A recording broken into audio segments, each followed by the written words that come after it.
American Fiction is a dark comedy starring Jeffrey Wright, who plays Thelonious Ellison, aka Monk, a Black author who purposely writes a novel full of Black stereotypes as an FU to the publishers he's frustrated with. Written under the pseudonym Stag R. Lee, this book ends up making Monk millions of dollars and forces him to reevaluate his perspective on the people who create and consume Black stories.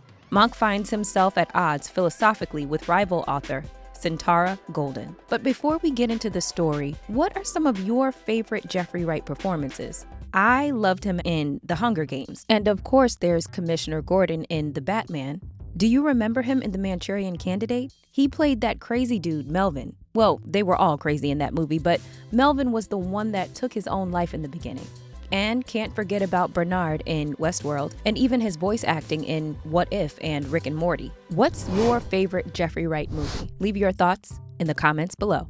Okay, now back to American Fiction. American Fiction also stars Tracee Ellis Ross, who plays Monk's sister, Lisa. Lisa works as a surgeon at Planned Parenthood, and when we meet her, she's going through a painful and expensive divorce.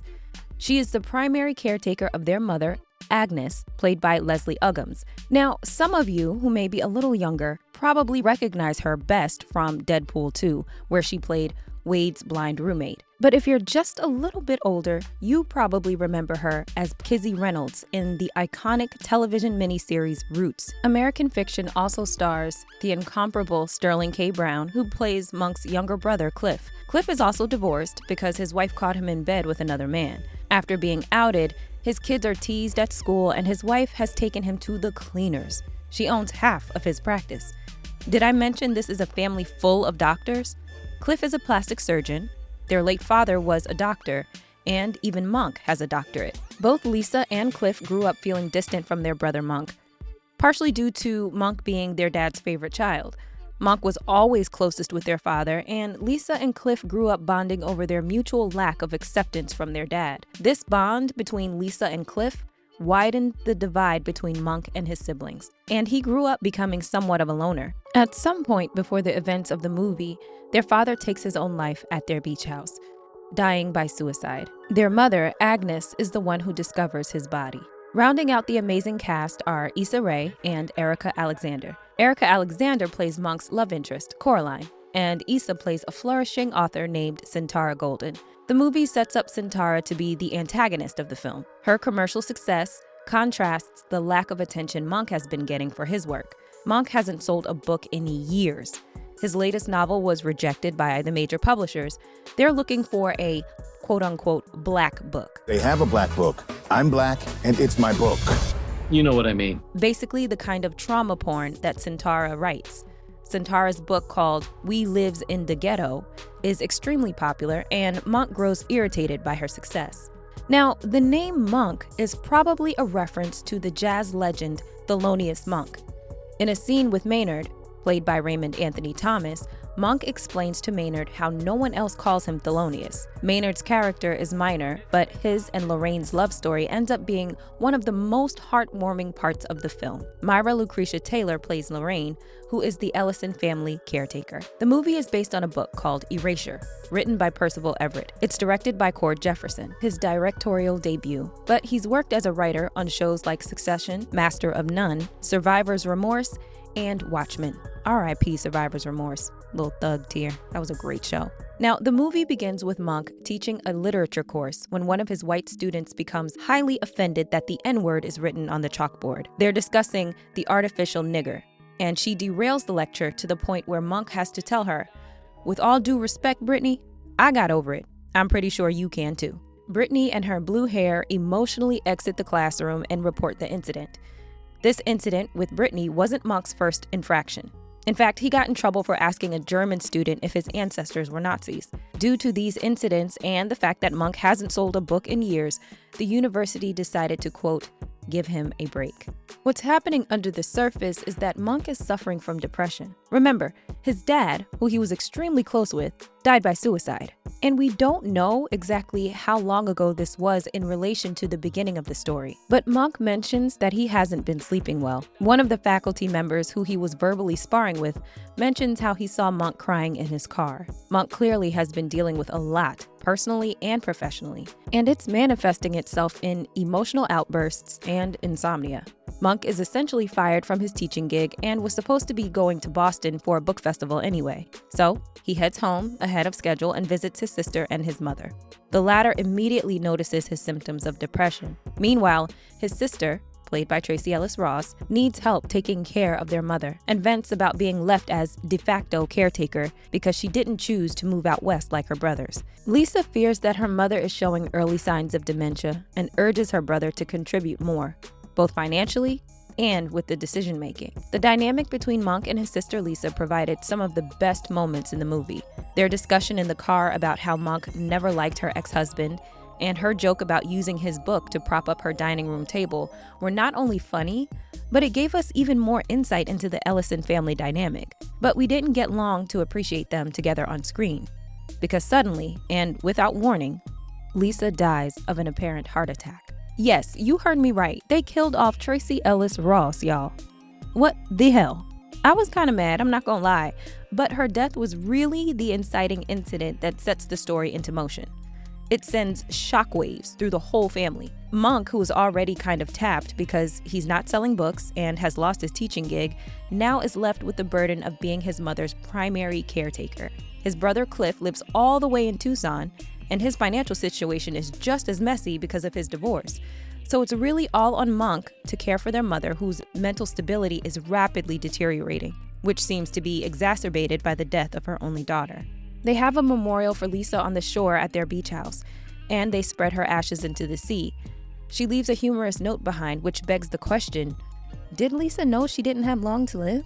We, the audience, are never explicitly told what killed her, but it looked like a heart attack.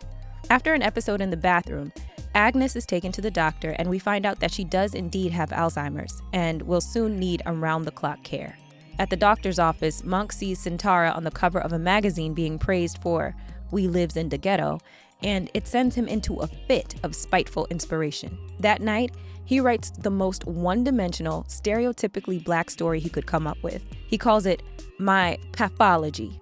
Yes, pathology with an F, under the pseudonym Stag R. Lee.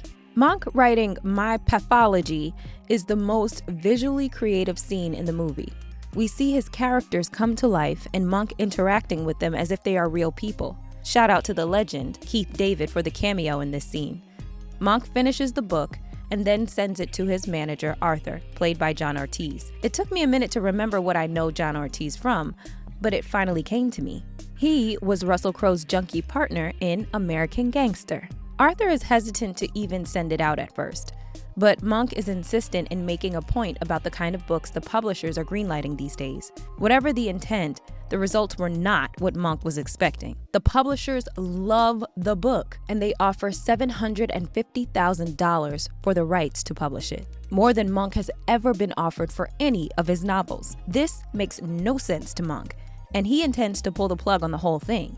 But Arthur thinks he should accept the offer. He reminds him how he needs the money to take care of Agnes, and he ultimately persuades him by using Johnny Walker whiskey as an analogy. Basically, Monk's books to this point have been Johnny Walker Blue, quality but expensive. But now, Monk has unintentionally created a Johnny Walker Red that is less quality but can be mass consumed. Monk gives in and they accept the offer. When they call the publisher to accept the offer, she asks Stag R. Lee about his background and the authenticity of his stories.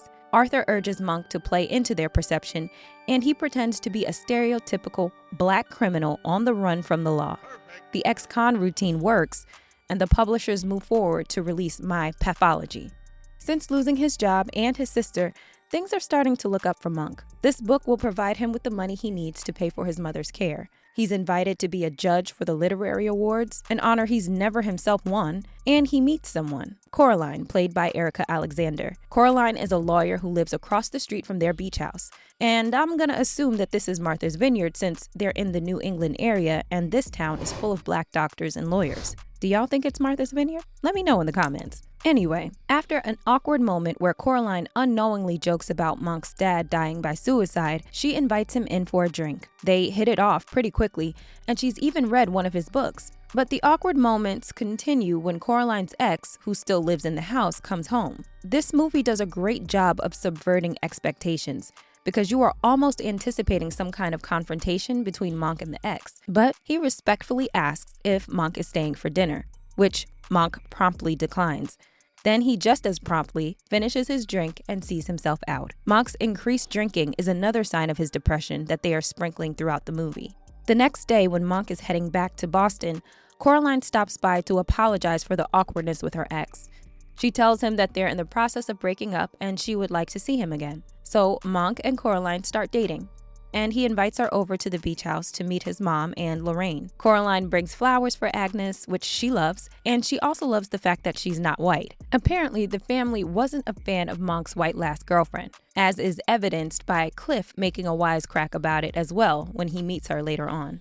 After dinner, Monk and Coraline go back to her place, but just as they're about to get cozy, we hear Lorraine shouting for him outside. Agnes has gone missing. Now, was it just me, or did you think that Lorraine and Maynard were getting freaky and that's how Agnes walked off? Maynard wasn't at dinner, but he comes running out of the house when Agnes goes missing? I don't know. Y'all tell me if I'm crazy in the comments. But Monk eventually finds Agnes walking on the beach. She's having an episode and thinks that Lisa is out roughhousing in the water. After this incident, Monk moves forward with getting Agnes into an expensive nursing home. This film does a great job of showing a balance of Monk's family issues and the challenges in his career. Monk is somewhat gratified that he was asked to be a judge for the literary awards, but he rolls his eyes at the circumstances he was asked under, a call for more diversity on the panel, and his irritation grows when he finds out Sintara has also been invited to be a judge. But after their first group call, where they debate whether they have to read every submission cover to cover, Monk is taken aback by Sintara's thoughtfulness. She isn't the ghetto story peddler he may have expected her to be.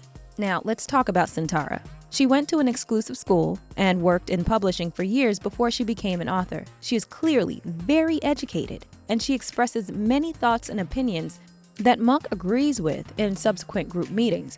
You can tell Monk really wants to hate Sintara because of the kinds of books she writes, but the more we learn about her, the harder it is not to like her and respect her. Arthur schedules a meeting with a filmmaker named Wiley, who wants to secure the movie rights to My Pathology. The book hasn't even been released yet, and Hollywood has already come a-knockin'. The day of his meeting, Lorraine asks if she can have the day off so she can go on a date with Maynard. So Monk brings his mother along with him to Arthur's office. He's meeting with Wiley at a restaurant across the street. Instructed to continue his fake hood facade, Monk shows up to the lunch meeting doing his best ghetto impression, which is hilarious to watch him getting to character. But he almost slips up when he orders a dry white wine. Monk subtly plays up Stag Arlee's criminal aura, leading Wiley to believe he is wanted for murder. Can I ask what you were in for? Was it murder? You said that, not me.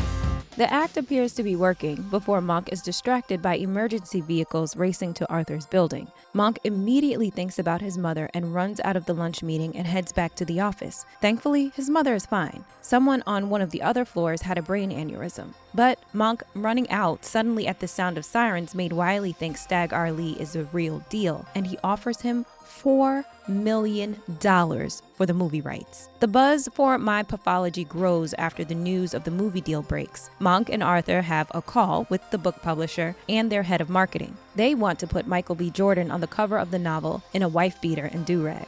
A do-rag? Do-rag, that's it. Do-rag and a tank top with the muscles showing. Monk's middle finger to the black stereotypes is spinning out of control, and he wants to shut the whole thing down. He demands that they change the name of the book from My Pathology to Fuck. Yes, just the word fuck. Monk says he wants the name changed or the deal is off, thinking this will finally put an end to this debacle. But to his and Arthur's shock, they agree to change the name. This book will now be released with the name Fuck. Meanwhile, things with Agnes are getting worse. She is not adjusting to the nursing home well, and they have to sedate her after striking a nurse. Cliff unexpectedly comes into town, meets Coraline, and visits his mother at the nursing home. Cliff asks how Monk can afford this place. Now, mind you, he hasn't told anyone else except for Arthur about his success as Stag R. Lee. But Monk easily sidesteps Cliff's questions by reminding him that he can chip in if he's so concerned. When Coraline also politely asks how he can afford it, he snaps back at her with, "You're my girlfriend, not my bookkeeper." This is the first time we see Monk show this kind of attitude towards Coraline. He's clearly defensive about the success of Fuck and takes it out on her. Back inside Agnes's room, Cliff slow dances with his mother, and we see her eyes light up. It's a tender moment that is ruined when Agnes tells Cliff, "I always knew you weren't a queer." Monk tries to use the Alzheimer's to excuse his mother's words, but Cliff is visibly hurt by the comment and his parents' lack of acceptance. He packs his bag and hops in a cab bound for the airport. Before leaving, he tells Coraline that his family will break her heart. Cliff says he is heading back to Tucson, but we later find out that he wasn't ready to go back, and instead, he sneaks away to the beach house. Now, Fuck is released and becomes a bestseller. Monk promotes the book as Stag R. Lee and appears on a Wendy Williams-esque talk show via satellite to keep his anonymity. His face is blacked out and his voice is altered. This TV appearance attracts the attention of the FBI, who ask the publishers to reveal Stag R's true identity. Arthur is thrilled and thinks this will only add to the momentum of the book. We hear eerie music during this scene at the mention of the FBI, which is foreshadowing for the end of the movie. Back at the house, Maynard asks Lorraine to marry him, and she accepts. She moves her stuff out of the Ellison family house and into Maynard's, but not before she asks Monk to walk her down the aisle on her wedding day, which he, of course, accepts. Maynard and Lorraine and Monk and Coraline started dating around the same time, but things are going in opposite directions for the two couples. Monk has been growing more distant and angry with Coraline. Things come to a boiling point when they are having dinner and Monk drops his fork. When he goes to the kitchen to get a new one, he notices Stag R. Lee's Fuck on her counter. He immediately questions her about her opinion on it and begins to hurl insults when she says she liked it. Monk can't fathom how she could enjoy a story like this and offends her to the point where Coraline kicks him out. Monk can't escape Fuck, as its popularity has added it to the list of finalists for the literary award. The committee meets in person for the first time to decide the award winner, and it's the first time we see Monk and Sintara interact in person. Unlike Coraline, Sintara doesn't like Fuck at all. She calls it pandering and soulless. Monk, of course, agrees with her assessment, but is surprised that she feels that way. When they have a moment alone, he asks her what makes Fuck so different from her books. Sintara is offended at the comparison and explains to Monk how a lot of research and real life goes into her books. We finally get the scene the movie has been building toward, where Monk and Sintara spar over their clashing ideologies. Monk is tired of the flat depictions of Black people in the media and feels Sintara's novels perpetuate those depictions. Sintara questions if Monk's real issue is with her or the white people making the decisions about which books are published. Monk says he sees more potential for Black representation, and Sintara responds by saying, "Potential is what people see when what's in front of them isn't good enough." These words really penetrate Monk, and after the group meeting, he texts Coraline an apology and invites her to be his date to the literary award reception, but she never responds. After that, he calls Arthur to tell him he has another movie idea for Wiley. Maynard and Lorraine's wedding day comes. They're getting married at the beach house, but remember, Cliff has been hiding out here since his mom made the queer remark. Cliff completely forgets about the wedding and wasn't expecting anyone. So when Monk and Agnes show up, he has a table full of drug paraphernalia, and there's two unfamiliar house guests. Embarrassed, Cliff tries to quickly gather his stuff and leave, but when Maynard and Lorraine arrive, they insist he stay. Lorraine embraces him and reminds him that they are family. She doesn't judge him, and Cliff gets the acceptance he's been yearning for from his parents. Cliff stays to attend the wedding, and he even catches the bouquet, though I think he was the only one trying. After the ceremony, while all the guests are celebrating, Cliff catches Monk longingly staring across the street at Coraline's house. The two brothers have a heart-to-heart where Cliff tells Monk he wishes he was able to come out to his dad before he died. Cliff tells Monk that people want to love him and urges him to let them love all of him. Now, it's the night of the literary award reception, and Fuck takes home the honor. Monk and Sintara are the only ones who voted against it. As they announced Fuck as the winner, Monk begins to make his way to the stage. No one in attendance understands why Monk is up at the podium. He grabs the award from the presenter and leans forward into the mic. Just then, Coraline walks into the reception hall and sees Monk on stage. Just as he's about to speak, it cuts to black. And that's the end of the movie. Until we hear Wiley's voice say, "Smash to black? That's it?" We come back and Monk is discussing the ending of the movie with Wiley.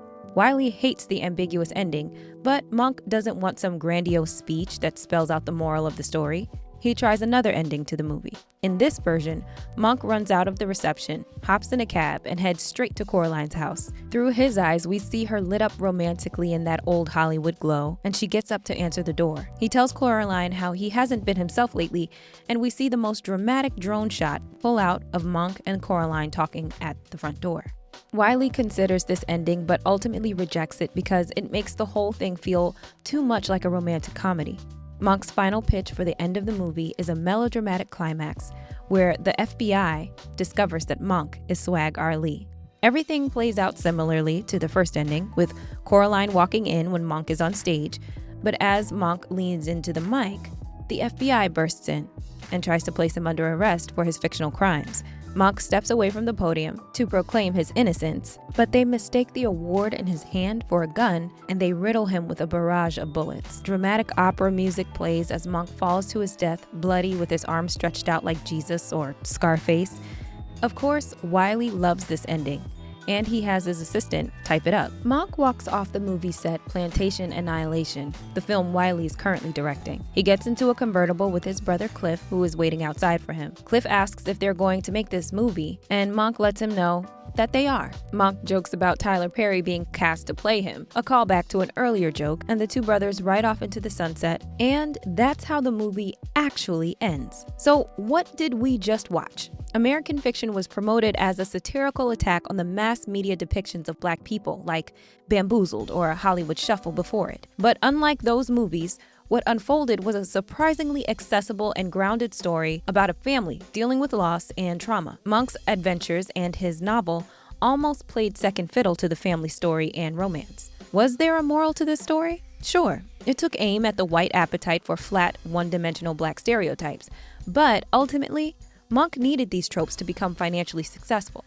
Monk's novel doesn't upend any of the white power structures who are greenlighting books like Sintara's. When Sintara challenges Monk's idea of potential and how it can be actually insulting, he never gives a counterpoint. So, was Sintara right? Was she just supplying what the market wants? I think the moral of the story is that there is no moral. It's a blunt look at what content creators have to put out in order to get buy-in from the predominantly white decision makers. But it's not a fantastical journey that evolves our character into the best version of themselves. There are feel-good moments. Everything with Lorraine and Maynard, Cliff finally finding acceptance. But does Monk actually ignite any change throughout his journey? The biggest change is the increase in his bank account. Overall, I think American Fiction is a great dark comedy that baits us with an interesting premise, but ultimately hooks us with the family drama, character exploration, and laugh-out-loud moments. So very quickly, some of my favorite parts of the movie are Wiley's Plantation Annihilation movie and him saying they're going to decapitate Ryan Reynolds with an Afro pick. The fact that Sintara is reading a book called White Negroes, I chuckled at the scene where they completely ignore Monk and Sintara's vote against Fuck, but then say how it's essential to listen to Black voices right now. And I laughed out loud when Monk says he doesn't really believe in race, just as a cab passes right by him and picks up a white person. Just great writing all around. Another great moment is when Monk asks his mother if she knew Dad was cheating, and she tells him that geniuses are lonely because they can't connect with others. Another moment, Arthur drops a gem when he says white people think they want the truth, but they really want to be absolved. And my favorite quote of the movie has to be when Sintara tells Monk that potential is what people see when what's in front of them isn't good enough. This idea of what's in front of us not being good enough really encapsulates Thelonious Monk Ellison's disdain for the Black portrayals he ultimately parodied to achieve his success. But what do you think of American Fiction? How do you think it compared to the book Erasure? Did it do a better job than Bamboozled at calling out Black stereotypes? Let us know what you think in the comments. And as always, thanks for watching both Aunt Vivs.